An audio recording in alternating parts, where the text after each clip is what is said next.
Morning, neighbor. Good morning. It's good to see you. Is today the day? It is. All those other worthless days have finally given way. It's nice to see you so excited. It makes me excited, in fact. Joy really is more infectious than all but a very few diseases. Well, that infectiousness is going around. You're getting it from me, then amplifying it for me. It makes me even more excited to be causing excitement. When should things be ready? Well, all things being equal, it should be done by tonight. I see. Would tomorrow then be a more reasonable estimate? What do you mean? If it's not until tomorrow, it'll mean something went wrong. Well, that's good. I misheard you, I suppose. You must have said, all things remaining unequal, it should be done by tonight. I know what I said. It's an expression. Have you never heard it before?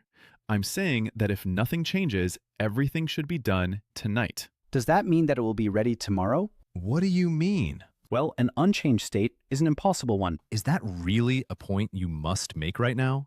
I don't understand why you get enjoyment from trying to confuse me. I'm only trying to figure out what you're saying. I'm confused myself, and I haven't been trying to make any point at all. I apologize for paying so much attention to your words. I often forget how much doing so undermines you. You haven't undermined me at all. The only thing you're under is sense.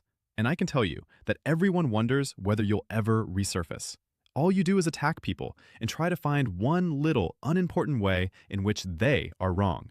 And then you act like you've actually made an argument. I would admit it's true that lack of argument is my most common argument. That's a perfect example. You even act like it's something to be proud of. Well, I don't see why I should be blamed for the voids in others, even if I become the first to stumble across them.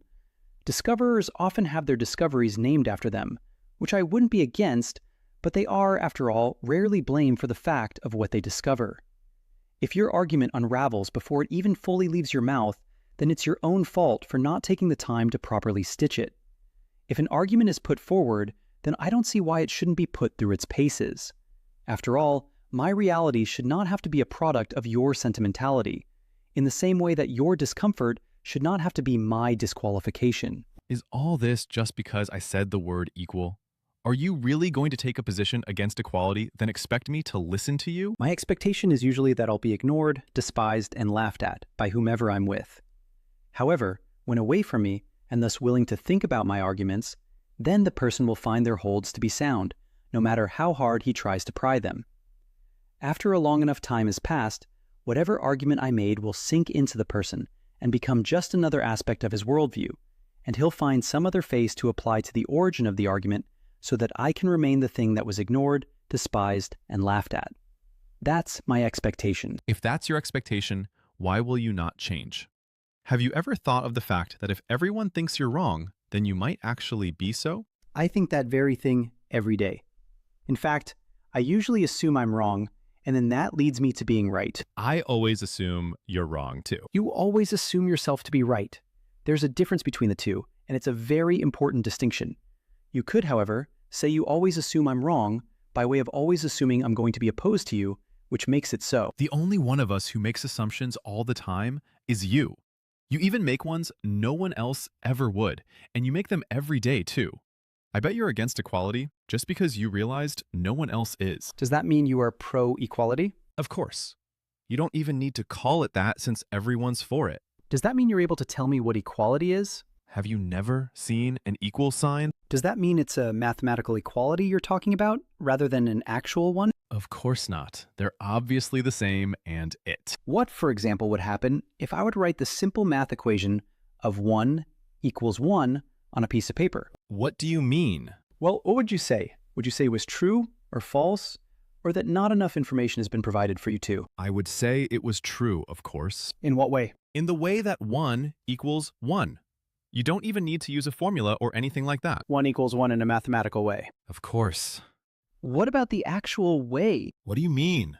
Well, it should be obvious that the ones drawn on either side of the equal sign could never actually be equal. After all, what if I happened to draw one of them taller than the other? What if the base of the left one was made fatter than the right? Or what if the ink in my pen slightly gave out? Those differences aren't important. We're talking about equality. Is it possible for any difference to not alter equality? Each and every difference must matter, I think, since there... That doesn't make any sense at all. If it were true, then you would have to say another distinction between the drawn ones would be that you had to make one of them before the other, which is obviously ridiculous. What do you mean? I mean, it would be stupid to say the one drawn first is unequal with the one drawn second, simply because they could not have happened at exactly the same time. Why is that? Well, what difference does it make? In what way would it be better or worse to have been first? Well, I'm not sure. I would say. How can you not be sure when this is your own argument? Does that mean you're not sure of what you're saying, but that you won't let it hamper your conviction in the slightest, since you are so? I don't have to fully comprehend a distinction to be aware of its existence. The knowledge of an answer is not a requirement for the initial cognizance of that answer, and I don't, therefore, have to know which of the drawn ones is better to know that one of them must, by rule, be. It may even be true that I'm incapable of ever distinguishing between the two ones, but that still doesn't matter as far as their actual equality. The world doesn't await our awareness after all, and I don't have to be able to name a distinction for it to exist in the same way that gravity didn't have to peek out from behind a corner while hoping Newton would finally notice the falling apple. Just because I may not be able to clearly see a thing doesn't mean a more complete view of it doesn't exist, and a point, after all, need not be comprehensive to be incisive. The truth is that any position in the universe is distinct from all other positions, and it must, therefore, be better or worse than all those other positions. If you would be willing to just...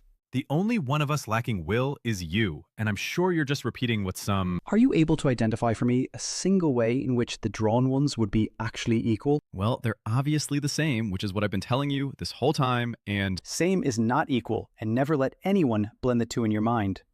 Once you step outside of math class, 1 doesn't equal 1, so distinction, therefore, always remains, and equality must thus forever remain as distant as heaven. I think I've had enough of you for today. It's supposed to be a special day for me, after all, and you're making everything about yourself, which is... Would you share your counter-argument with me before you go? Of course not. You obviously don't care what I think. Will you tell me tomorrow? It won't be as special of a day for you, after all. Even if it's not special, it'll still be too special. I don't like wasting my time telling people things they should already know and that are obvious. I see. What you can see is me leaving. Well, I await your counter-argument. Well, you'll be doing so for a while, I bet.